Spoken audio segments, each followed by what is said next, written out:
শ্রদ্ধাভরে সূর্য সন্তানদের স্মরণ করল সর্বস্তরের মানুষ। চিরনিদ্রায় শায়িত কবি হেলাল হাফিজ। বায়ু দূষণের শীর্ষে মেগাসিটি ঢাকা। 18,000 ভারতীয়কে বের করে দেবেন ডোনাল্ড ট্রাম্প। এবার বোমা মেরে ভারতের কেন্দ্রীয় ব্যাংক উড়িয়ে দেওয়ার হুমকি। শেষ পর্যন্ত অভিশংসতই হলেন দক্ষিণ কোরিয়ার প্রেসিডেন্ট। এবং কারচুপিতে বিশ্ব চ্যাম্পিয়ন ভারতীয় দাবারু, অভিযোগ রাশিয়ার। আসসালামু আলাইকুম প্রিয় দর্শক, সবাইকে স্বাগত জানাচ্ছি মিলেনিয়াম টিভি ইউএস এর প্রতিদিনের বাংলা সংবাদে। আপনাদের সাথে রয়েছি আমি আলাউদ্দিন শাহাদাত। দেখছিলেন সংবাদ শিরোনাম, এবার বিস্তারিত। প্রথমে বাংলাদেশ প্রসঙ্গ।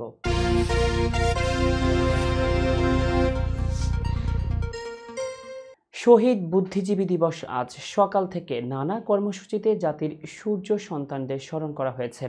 ভোরের আলো ফোটার পরপরই শহীদ বুদ্ধিজীবীদের প্রতি শ্রদ্ধা জানাতে মিরপুর শহীদ বুদ্ধিজীবী স্মৃতিসৌধে পুষ্পস্তবক অর্পণ করেন রাষ্ট্রপতি মোহাম্মদ শাহাবুদ্দিন আহমেদ।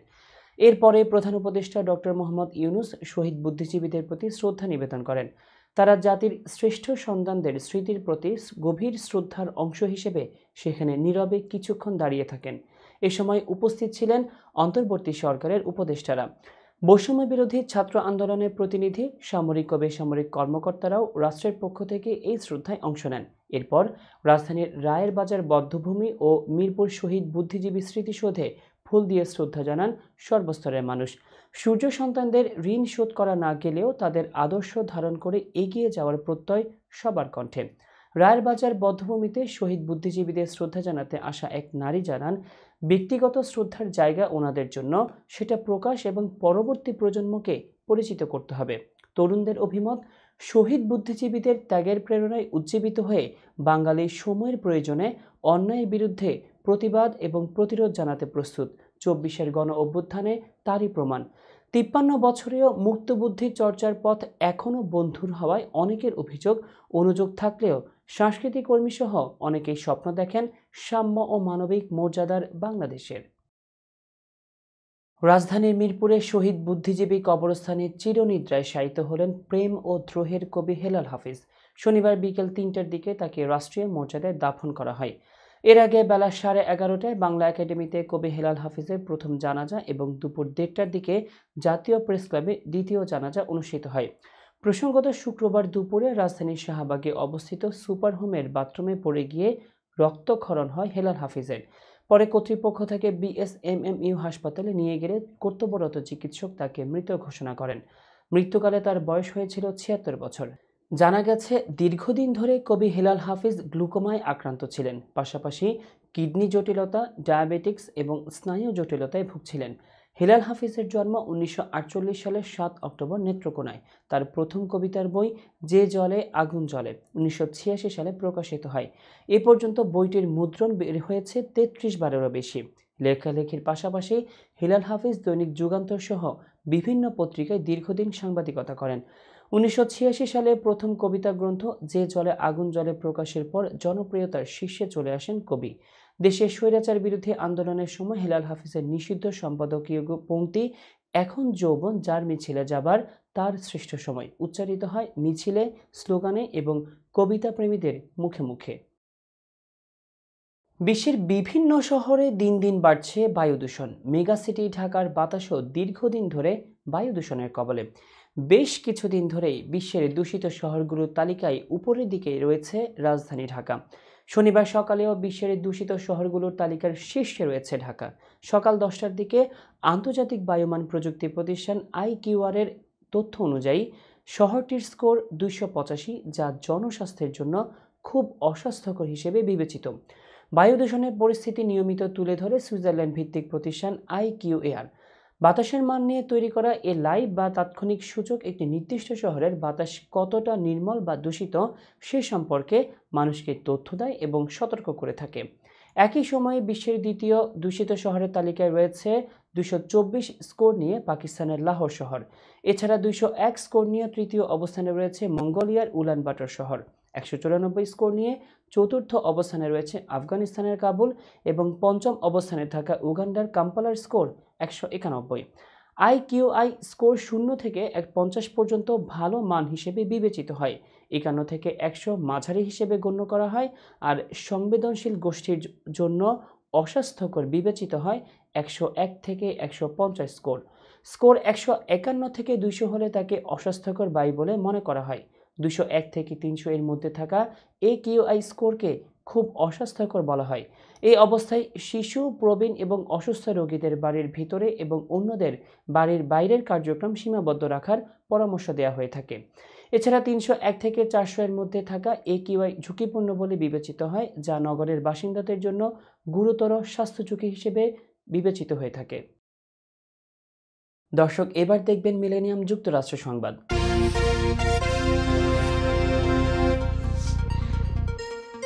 প্রেসিডেন্ট হিসেবে দায়িত্ব গ্রহণের পর প্রথম দিকে প্রায় 15 লাখ অবৈধ অভিবাসীকে আমেরিকা থেকে বের করে দেবেন নবনির্বাচিত মার্কিন প্রেসিডেন্ট ডোনাল্ড ট্রাম্প। এবার নিজ দেশ থেকে ফেরত পাঠানো হবে। এই তালিকায় রয়েছেন প্রায় 18,000 ভারতীয়। আমেরিকার ইমিগ্রেশন অ্যান্ড কাস্টমস এনফোর্সমেন্ট সম্প্রতি 15 লাখ অবৈধ অভিবাসীর তালিকা তৈরি করেছে বলে জানিয়েছে ভারতীয় সংবাদ মাধ্যম ইন্ডিয়া টুডে। তালিকাটি গত মাসে প্রকাশ করা হয়। এতে 17,940 জন ভারতীয় রয়েছেন, তারা সবাই অবৈধ। মার্কিন প্রেসিডেন্ট নির্বাচনে রিপাবলিকান প্রার্থী সাবেক প্রেসিডেন্ট ডোনাল্ড ট্রাম্প জেতার পরেই সংকটে পড়েন আমেরিকায় থাকা অভিবাসীরা। এর মধ্যে সবচেয়ে বেশি সংকটে অবৈধরা, কেননা ট্রাম্প আগেই ঘোষণা দিয়েছিলেন ক্ষমতায় গেলে অভিবাসন নীতি কঠোর করবেন তিনি। সবকিছু ঠিকঠাক থাকলে আগামী বছরের 20 জানুয়ারি ক্ষমতায় বসতে যাচ্ছেন ডোনাল্ড ট্রাম্প। এরপর প্রথম দিকেই অভিবাসন নীতিতে হাত দিতে পারেন তিনি। আর এর মধ্যেই তালিকায় থাকা 15 লাখ অবৈধ অভিবাসীকে নিজ দেশে ফেরত পাঠানো হবে। ভারতীয় সংবাদ মাধ্যম ইন্ডিয়া টুডে বলছে, আমেরিকায় প্রায় 7,25,000 অবৈধ ভারতীয় রয়েছেন। সেখানে সবচেয়ে বেশি অবৈধ অভিবাসী থাকা দেশগুলোর মধ্যে ভারত তৃতীয়। প্রথম এবং দ্বিতীয় অবস্থানে রয়েছে যথাক্রমে মেক্সিকো এবং এল সালভাদর। সম্প্রতি এই তালিকা প্রকাশ করেছে পিউ রিসার্চ সেন্টার। দর্শক, এবার দেখবেন মিলেনিয়াম আন্তর্জাতিক সংবাদ।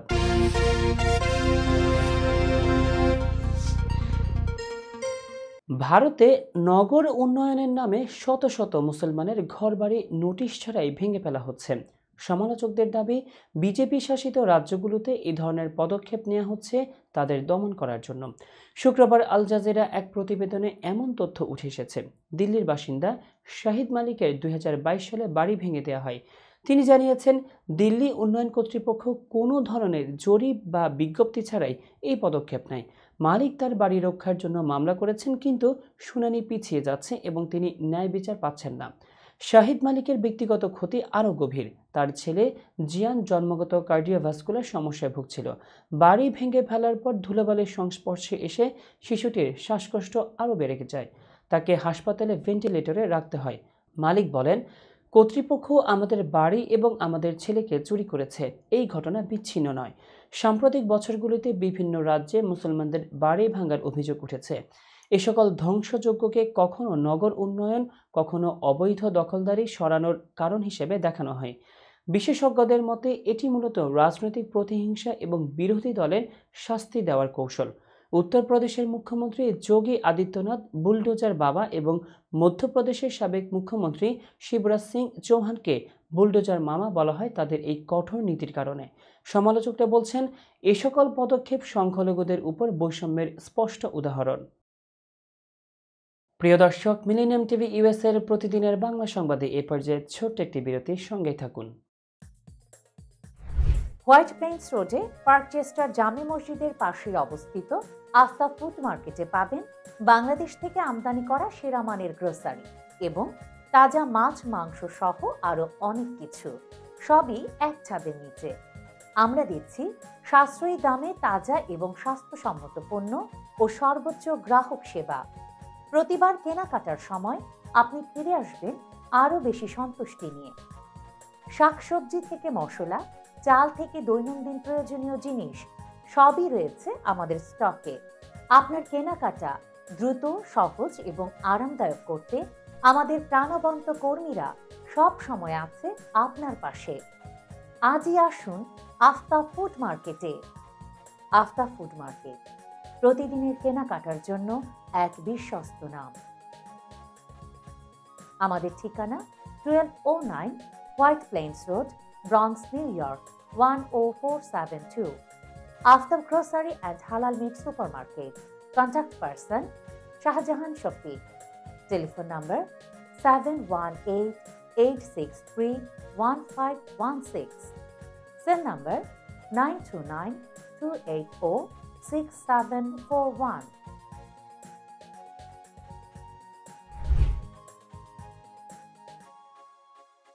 প্রিয় দর্শক, প্রবাসীদের অর্থায়নে পরিচালিত মিলেনিয়াম টিভি এবং millennium TV USA millennium multimedia Bangladesh লিমিটেডের একটি প্রতিষ্ঠান, যা সম্প্রচারের প্রথম দিন থেকেই প্রবাসীদের কথা বলে। প্রবাসীদের উন্নয়ন, শিক্ষা, স্বাস্থ্য সহ সকল বিষয়ে উন্মুক্ত আলোচনা করে, তুলে ধরে প্রবাসীদের দুঃখ ও দুর্দশার কথা। মিলেনিয়াম টিভি এবং মিলেনিয়াম টিভি ইউএসএ প্রাণ প্রবাসীরা। মিলেনিয়াম টিভি স্বনির্ভর বাংলাদেশের কথা বলে, উন্নয়নের কথা বলে এবং ঘটে যাওয়া অনিয়ম, অপরাধের কথা তুলে ধরে। মিলেনিয়াম টিভি বিনোদন এবং তথ্যমূলক অনুষ্ঠান সম্প্রচার করে। নিউজ, ভিউজ, টক শো এবং এন্টারটেইনমেন্ট অনুষ্ঠান সম্প্রচারের জন্য প্রবাসে এবং বাংলাদেশে দর্শক নন্দিত একটি জনপ্রিয় পূর্ণাঙ্গ টিভি চ্যানেল। প্রিয় দর্শক, মিলেনিয়াম টিভি সম্প্রচারিত হয় হরাইজন স্যাটেলাইটে, পাশাপাশি পডকাস্ট এবং লাইভ স্ট্রিমিং করা হয় iOS এবং অ্যান্ড্রয়েড ডিভাইসে। এছাড়াও বিশ্বজুড়ে সকল ধরনের smart TV, Amazon fire stick, রুকু এবং অ্যাপেল টিভিতে দেখতে পাবেন মিলেনিয়াম টেলিভিশন। আমাদের website millenniumtvusa.com, millenniumtv.org। Social media millennium TV এবং মিলেনিয়াম টিভি ইউএসএ। বাংলা ভাষাভাষী এবং প্রবাসীদের সংবাদ পড়তে ভিজিট করুন millenniumonline.tv। প্রিয় দর্শক, মিলেনিয়াম টিভি এবং মিলেনিয়াম টিভি ইউএসএ দেখুন। প্রবাসীদের কথা শুনুন, প্রবাসীদের উন্নয়নের সাথে থাকুন। আমাদের নিউ ইয়র্কের ঠিকানা 544 Taylor Avenue, Bronx, New York এবং বাংলাদেশের ঠিকানা হাউস 145, রোড 12, ব্লক জি, দক্ষিণ বনশ্রী, ঢাকা, বাংলাদেশ।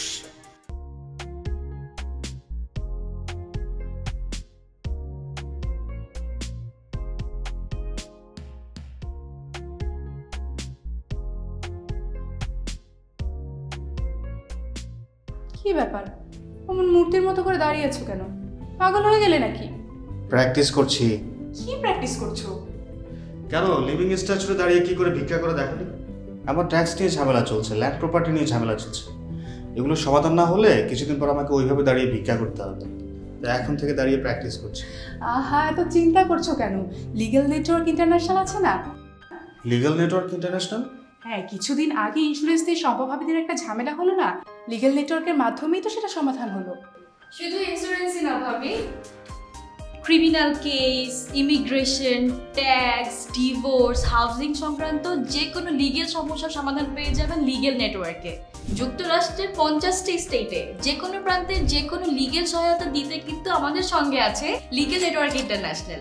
শুধু তাই নয়, লিগ্যাল নেটওয়ার্কে আছেন যুক্তরাষ্ট্রের স্বনামধন্য সব লয়ার, যাদের আইনি সহায়তায় যে কোনো লিগ্যাল সমস্যার সমাধান পেয়ে যাবেন খুব সহজেই। তাহলে দেরি কেন? এখনই চলো লিগ্যাল নেটওয়ার্কে।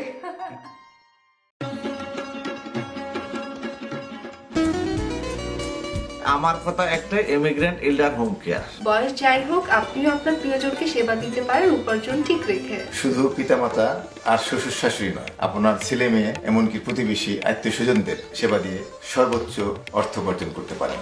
জ্যাকসন হাইটস, জামাইকা, ওজন park, Brooklyn, long island, Bronx, সেই সাথে বাফলোতে রয়েছে আমাদের শাখা। Immigrant এল্ডার home care, phone 7184570813, 9177447308।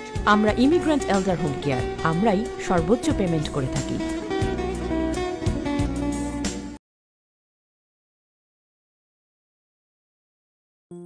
বরেণ্য অভিনেতা আবুল হায়াত একজন স্বাস্থ্য সচেতন মানুষ। একদিন শুটিংয়ে হঠাৎ অসুস্থ হয়ে হতাশায় ভোগেন। সবাই ব্যস্ত, এখন আমার সেবা করবে কে? কেন নিউ ইয়র্কে গোল্ডেন এইজ হোম কেয়ার আছে না, আপনাদের হতাশা দুশ্চিন্তা দূর করে সুস্থ করে তোলে যাদের অঙ্গীকার। সঠিক সময়ে সঠিক সেবা দেওয়ার বিশ্বস্ত প্রতিষ্ঠানের নাম Golden Age Home Care. Golden Age Home Care new ইয়র্কবাসীর পূর্ণ আস্থার জায়গা। প্রিয় দর্শক, আবারও স্বাগতম মিলেনিয়াম টিভি ইউএস এর প্রতিদিনের বাংলা সংবাদে। দর্শক দেখছিলেন আন্তর্জাতিক সংবাদ। স্কুল, রেলওয়ে স্টেশন, বিমানবন্দর এবং বিমানের পর এবার ভারতের কেন্দ্রীয় ব্যাংকে রিজার্ভ ব্যাংক অফ ইন্ডিয়া বোমা মেরে উড়িয়ে দেওয়ার হুমকি দেওয়া হয়েছে। শুক্রবার মুম্বাইয়ে একজন সিনিয়র পুলিশ কর্মকর্তার বরাত দিয়ে এক প্রতিবেদনে এই খবর জানিয়েছে বার্তা সংস্থা রয়টার্স। প্রতিবেদনে বলা হয়েছে, ভারতের কেন্দ্রীয় ব্যাংকের নতুন গভর্নর সঞ্জয় মালহোত্রার অফিসিয়াল ইমেল অ্যাড্রেসে হুমকি বার্তাটি পাঠানো হয়। হুমকিদাতা ভিপিএন ব্যবহার করে মেলটি পাঠিয়েছেন। এতে লেখা ছিল, ব্যাংকটি বোমা মেরে উড়িয়ে দেওয়া হবে। বিষয়টি নিয়ে ইতিমধ্যেই অভিযোগ জানিয়েছে রিজার্ভ ব্যাংক অফ ইন্ডিয়া কর্তৃপক্ষ।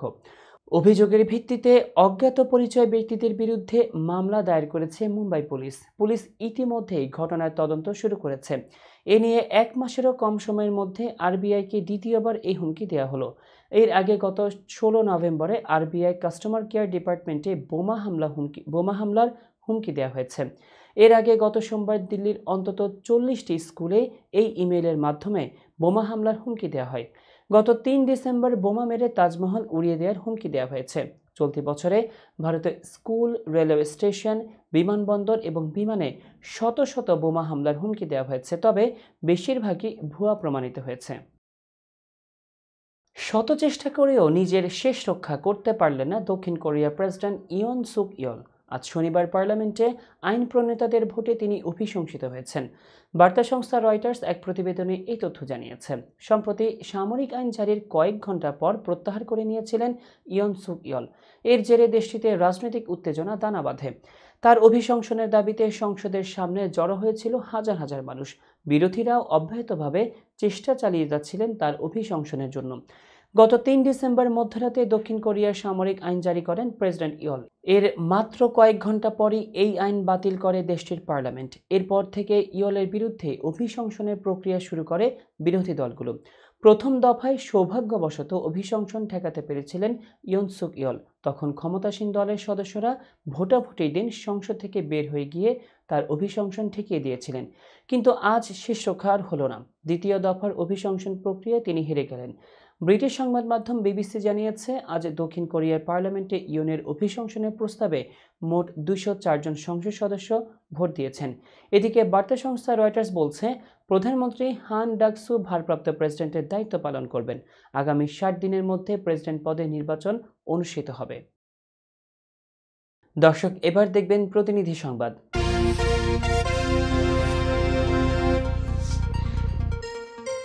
বৈষম্য বিরোধী ছাত্র জনতার আন্দোলনে শহীদদের স্মরণে স্মৃতি ফুটবল টুর্নামেন্ট অনুষ্ঠিত হয়েছে সাভারে। প্রতিনিধি আনিসুর রহমান জানান, সাভার পৌর এলাকার মিনি স্টেডিয়ামে অনুষ্ঠিত এই টুর্নামেন্টে বিকেএসপি দল সাভার কলমা নবীন সংঘকে 2-1 গোলে হারিয়ে চ্যাম্পিয়ন হয়।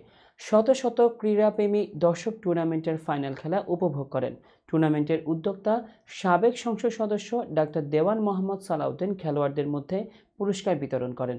এ সময় অনেকের মধ্যে উপস্থিত ছিলেন জাতীয় দলের খেলোয়াড় কায়সার হামিদ, সাভার পৌরসভার সাবেক মেয়র আলহাজ মোহাম্মদ রেফাতুল্লাহ, জাহাঙ্গীরনগর বিশ্ববিদ্যালয়ের শিক্ষক গোলাম রাব্বানী, সমাজসেবিকা সাবিনা সিদ্দিকী, সাভার বিশ্ববিদ্যালয় কলেজের সাবেক ভিপি, বিএনপি নেতা বদিউজ্জামান বদির, কৃষক দল সভাপতি মোহাম্মদ আব্দুল মন্না, ক্রীড়া ব্যক্তিত্ব আজমল আমিন সহ আরও অনেকে। কুষ্টিয়া বিজিবি 47 ব্যাটালিয়নের অধিনায়ক কর্তৃক সীমান্ত এলাকায় গরিব, দুস্থ ও শীতার্তদের মাঝে শীতবস্ত্র বিতরণ করা হয়েছে। আমাদের প্রতিনিধি মোহাম্মদ মোশাররফ হোসেন জানান, 13 ডিসেম্বর দুপুরে সদর দপ্তর বিজিবি, রিজিয়ন সদর দপ্তর যশোর এবং সেক্টর সদর দপ্তর কুষ্টিয়া এর নির্দেশনা অনুসারে কুষ্টিয়া ব্যাটালিয়ন এর ব্যবস্থাপনায় উদয়নগর বিওপির দায়িত্বপূর্ণ এলাকায় আতরপাড়া মাঠ নামক স্থানে গরিব, দুস্থ ও শীতার্তদের মাঝে 100টি শীতের কম্বল বিতরণ করেন কুষ্টিয়া ব্যাটালিয়নের অধিনায়ক লেফটেন্যান্ট কর্নেল মোহাম্মদ মাহবুব মোর্শেদ পিএসসি। এছাড়াও উক্ত কম্বল বিতরণকালীন সময় এলাকার জনপ্রতিনিধি ও গণ্যমান্য ব্যক্তিবর্গ উপস্থিত ছিলেন। এ সময় লেফটেন্যান্ট কর্নেল মোহাম্মদ মাহবুব মোর্শেদ রহমান বলেন, বিজিবি সদস্যরা দেশের সীমান্ত রক্ষার পাশাপাশি এই দেশের বিভিন্ন দুর্যোগে মানবতার কাজে হাত বাড়িয়ে দেন। এরই ধারাবাহিকতায় মানবতার কাজ হিসেবে প্রতি বছর অসহায় গরিব শীতার্ত মানুষের মাঝে কম্বল বিতরণ করেন। প্রতি বছরের মতো এবারও আমরা শীতার্ত মানুষের কষ্ট কিছু হলেও দূর করার জন্য আমাদের আজকের এই প্রচেষ্টা। আমাদের এই কার্যক্রম সবসময় অব্যাহত থাকবে। আমাদের যতটুকু সুযোগ বা সামর্থ্য আছে আমরা সেটাকে আপনাদের সহযোগিতার জন্য আমরা আমাদের হাত বাড়াতে চাই এবং আমরা সে উদ্দেশ্যে এখানে আসছি। প্রিয় দর্শক, মিলেনিয়াম টিভি ইউএস এর প্রতিদিনের বাংলা সংবাদে এ পর্যায়ে আরও একটি বিরতির সঙ্গেই থাকুন। হোয়াইট প্লেন্স রোডে পার্কচেস্টার জামে মসজিদের পাশে অবস্থিত আস্থা ফুড মার্কেটে পাবেন বাংলাদেশ থেকে আমদানি করা সেরা মানের গ্রোসারি এবং তাজা মাছ মাংস সহ আরো অনেক কিছু, সবই এক ছাদের নিচে। আমরা দিচ্ছি সাশ্রয়ী দামে তাজা এবং স্বাস্থ্যসম্মত পণ্য ও সর্বোচ্চ গ্রাহক সেবা। প্রতিবার কেনাকাটার সময় আপনি ফিরে আসবেন আরো বেশি সন্তুষ্টি নিয়ে। শাকসবজি থেকে মশলা, চাল থেকে দৈনন্দিন প্রয়োজনীয় জিনিস সবই রয়েছে আমাদের স্টকে। আপনার কেনাকাটা দ্রুত, সহজ এবং আরামদায়ক করতে আমাদের প্রাণবন্ত কর্মীরা সব সময় আছে আপনার পাশে। আজই আসুন আস্থা ফুড মার্কেটে। আস্থা ফুড মার্কেট, প্রতিদিনের কেনাকাটার জন্য এক বিশ্বস্ত নাম। আমাদের ঠিকানা 1209 White Plains Road, Bronx, New York 10472। Aftab grocery and হালাল meet supermarket. Contact person Shahjahan Shafiq. Telephone number 7188631516। Cell number 9292846741।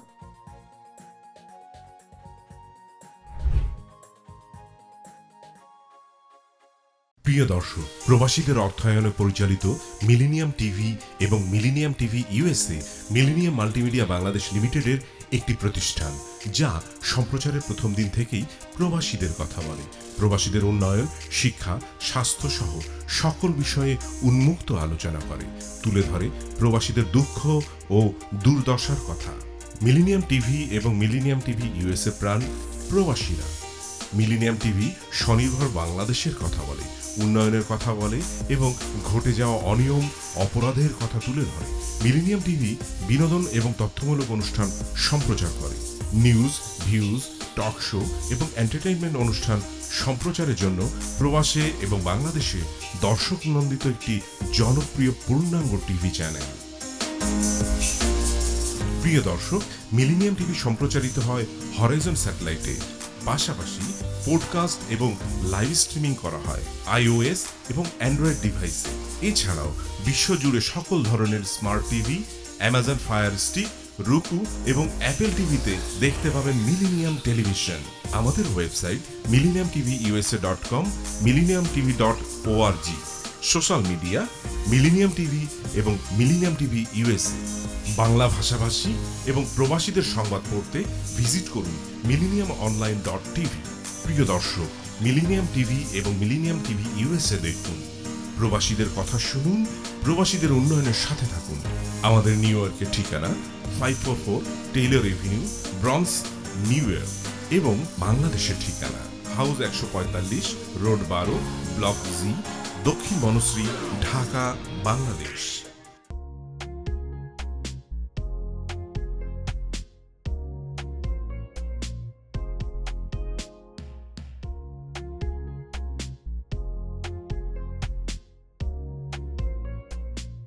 কি ব্যাপার, অমন মূর্তির মতো করে দাঁড়িয়ে আছো কেন?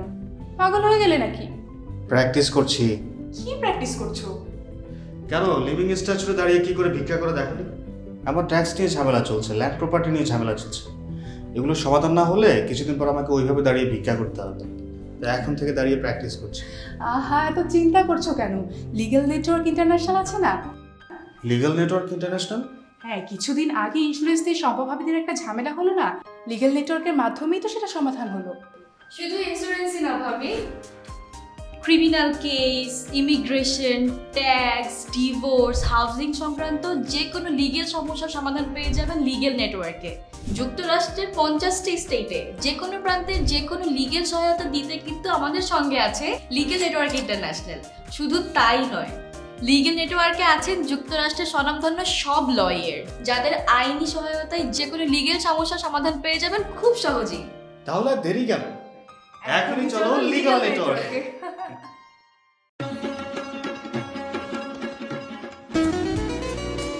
আমার কথা একটাই, ইমিগ্রেন্ট এল্ডার হোম কেয়ার। বয়স যাই হোক, আপনিও আপনার প্রিয়জনকে সেবা দিতে পারেন উপার্জন ঠিক রেখে। শুধু পিতামাতা আর শ্বশুর শাশুড়ি নয়, আপনার ছেলে মেয়ে এমনকি প্রতিবেশী আত্মীয় স্বজনদের সেবা দিয়ে সর্বোচ্চ অর্থ উপার্জন করতে পারেন। জ্যাকসন হাইটস, জামাইকা, ওজন park, Brooklyn, long island, bronze, সেই সাথে বাফলোতে রয়েছে আমাদের শাখা। Immigrant এল্ডার home care, phone 7184570813, 9177447308। আমরা ইমিগ্রেন্ট এল্ডার হোম কেয়ার, আমরাই সর্বোচ্চ পেমেন্ট করে থাকি।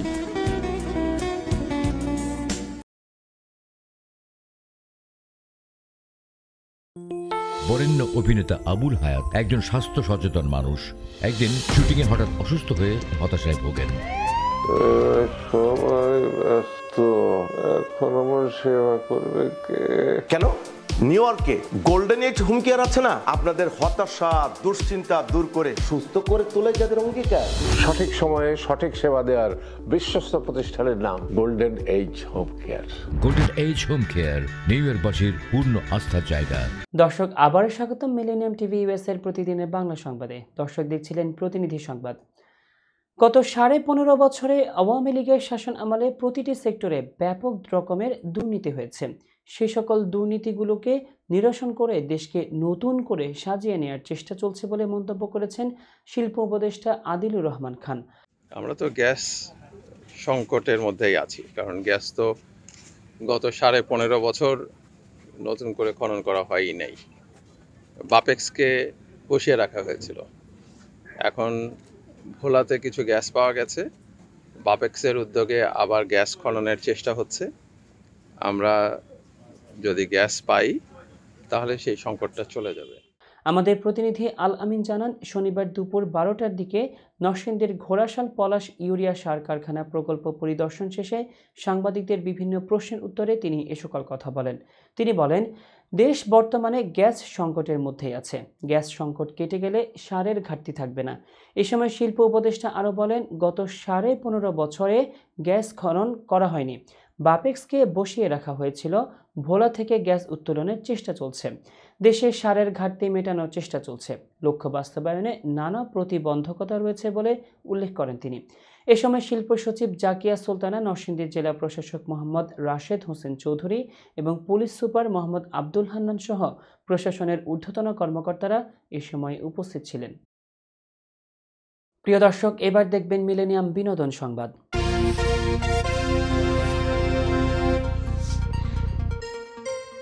বাংলাদেশি চলচ্চিত্র তরি নিয়ে ঋতুপর্ণা সেনগুপ্ত এবং নির্মাতা রাশেদ পলাশের মধ্যে বিতর্ক চলছে। খবর ছড়িয়েছে ঋতুপর্ণাকে বাদ দিয়ে শ্রীলেখা মিত্রকে নেওয়া হচ্ছে।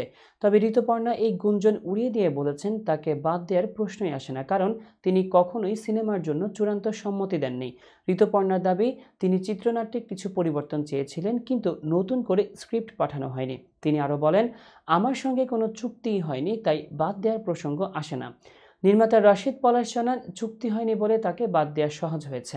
রাজনৈতিক পরিস্থিতি ও নিরাপত্তা বিবেচনায় প্রযোজনা প্রতিষ্ঠান এখন ঋতুপর্ণার সঙ্গে কাজ করতে চাইছে না। শুটিং লোকেশনে তার নিরাপত্তা নিশ্চিত করা সম্ভব নয় বলে উল্লেখ করেন তিনি। এর আগে ঋতুপর্ণার বন্ধু এবং সহ অভিনেতা ফেরদৌসের সঙ্গে একাধিক ছবিতে কাজের সূত্র ধরে তাকে তরি ছবির জন্য ভাবা হয়েছিল, কিন্তু পরিস্থিতির কারণে তাকে তালিকা থেকে বাদ দেওয়া হয়েছে। আহাদুর রহমানের গল্পে নির্মিত তরি ছবির চিত্রনাট্য ও সংলাপ লিখেছেন গোলাম রাব্বানী। এতে আরও অভিনয় করেছেন তুষার খান, সুমন আনোয়ার এবং রেহনুমা। ছবিটি 2025 সালে মুক্তি দেওয়ার পরিকল্পনা রয়েছে। হায়দ্রাবাদের সন্ধ্যা থিয়েটারে পদদলিত হয়ে এক নারীর মৃত্যুর মামলায় জামিনে মুক্তি পেয়েছেন দক্ষিণী সুপারস্টার আল্লু অর্জুন।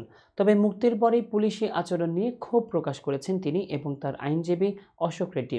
ভারতীয় সংবাদ মাধ্যম জুম টিভি জানায়, শনিবার সকালে জামিনে ছাড়া পেলেও আল্লু অভিযোগ করেন পুলিশ তার ব্যক্তিগত পরিসরে অতিরিক্ত হস্তক্ষেপ করেছে। তিনি বলেন, থানায় আসার আগে পোশাক পরিবর্তনের অনুমতি চেয়েছিলাম, কিন্তু তা দেয়া হয়নি। আমার অনুরোধ উপেক্ষা করা হয়েছে। আইনজীবী অশোক রেড্ডি এই ঘটনাকে অবৈধ আটক বলে উল্লেখ করেন। তার দাবি, 13 ডিসেম্বর জামিন পাওয়ার পর রাতে তাকে আটক রাখা হয়েছে। হাইকোর্টের আদেশ মানা হয়নি। এর জবাবদিহিতা প্রয়োজন। ঘটনাটি ঘটে 4 ডিসেম্বর, যখন পুষ্পা 2 দ্য রুল সিনেমার প্রিমিয়ারে পদদলিত হয়ে এক নারী ভক্ত মারা যান। ওই নারীর পরিবারের অভিযোগের ভিত্তিতে 13 ডিসেম্বর গ্রেপ্তার হন আল্লু অর্জুন। আদালত 14 দিনের হেফাজতের রায় দিলেও পরে তেলেঙ্গানা হাইকোর্ট তাকে 50,000 টাকার মুচলেখায় জামিন দেন।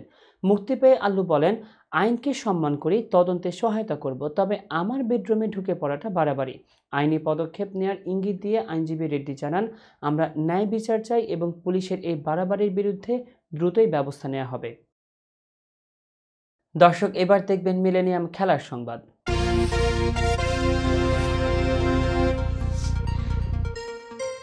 ভারতের 18 বছর বয়সী ডি গুকেশ বিশ্ব দাবা চ্যাম্পিয়নশিপে চীনের ডিং লিরেনকে হারিয়ে নতুন বিশ্বজয়ের চ্যাম্পিয়ন হয়েছেন।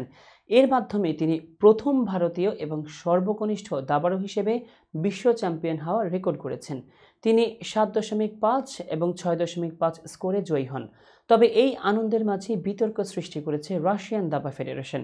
এর প্রধান আন্দ্রে ফিলাতভ অভিযোগ করেছেন, ডিং লিরেনকে ইচ্ছাকৃতভাবে ম্যাচটি হেরেছেন এবং এই বিষয়ে আন্তর্জাতিক দাবা ফেডারেশনের তদন্ত দাবি করেছেন তিনি। বিশ্ব চ্যাম্পিয়নশিপের ফাইনাল ম্যাচটি শুরু হয়েছিল 25 নভেম্বর এবং শেষ হয় 14তম ম্যাচে, যেখানে গুকেশ জয় পান। 13তম ম্যাচ পর্যন্ত দুজনের পয়েন্ট সমান ছিল। ফিলাতভের দাবি, লিরেনের খেলার ধরন সন্দেহজনক এবং তার মতো প্রথম সারির দাবাড়ুর পক্ষে এমন ভুল করা অস্বাভাবিক। শেষ ম্যাচে গুকেশ আক্রমণাত্মক ছিলেন আর লিরেন রক্ষণাত্মক খেলছিলেন। সময়ের চাপে পড়ে লিরেন শেষ মুহূর্তে ভুল করেন। ম্যাচ শেষে লিরেন স্বীকার করেন, চাপের মধ্যে ভুল চাল দিয়েছেন তিনি। গুকেশ বলেন, প্রথমে তিনি বুঝতে পারেননি যে লিরেন ভুল করেছেন, কিন্তু পরে বুঝে তা কাজে লাগান। এই বিতর্কের পরও গুকেশের অর্জন ভারতীয় দাবা জগতে একটি মাইল ফলক হিসেবে বিবেচিত হচ্ছে। প্রিয় দর্শক, সংবাদ শেষ করার পূর্বে শিরোনামগুলো জানাবো আরও একবার। শ্রদ্ধাভরে সূর্য সন্তানদের স্মরণ করল সর্বস্তরের মানুষ। চিরনিদ্রায় শায়িত কবি হেলাল হাফিজ। বায়ু দূষণের শীর্ষে মেগাসিটি ঢাকা। 18,000 ভারতীয়কে বের করে দেবেন ডোনাল্ড ট্রাম্প। এবার বোমা মেরে ভারতের কেন্দ্রীয় ব্যাংক উড়িয়ে দেওয়ার হুমকি। শেষ পর্যন্ত অভিশংসতই হলেন দক্ষিণ কোরিয়ার প্রেসিডেন্ট। এবং কারচুপিতে বিশ্ব চ্যাম্পিয়ন ভারতীয় দাবাড়ু, অভিযোগ রাশিয়ার। দর্শক, এই ছিল মিলেনিয়াম টিভি ইউএস এর প্রতিদিনের বাংলা সংবাদে।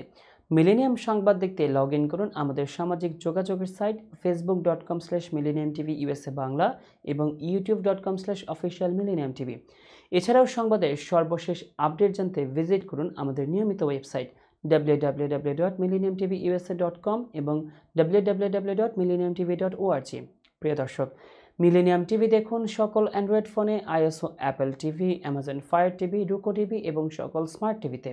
এছাড়াও মিলেনিয়াম টিভি দেখতে পাবেন সমস্ত ইউরোপীয় দেশ এবং অস্ট্রেলিয়া স্কাই নেটওয়ার্কে, বিশ্বব্যাপী জাদু টিভি, রেডিয়েন্ট আইপি টিভি, বিশ্বব্যাপী জাগোবিডি নেটওয়ার্ক এবং বিশ্বব্যাপী হরাইজন স্যাটেলাইটে। আপনারা যে যেখানেই থাকুন, ভালো থাকুন, সুস্থ থাকুন, মিলেনিয়াম টিভির সাথেই থাকুন। আল্লাহ হাফেজ।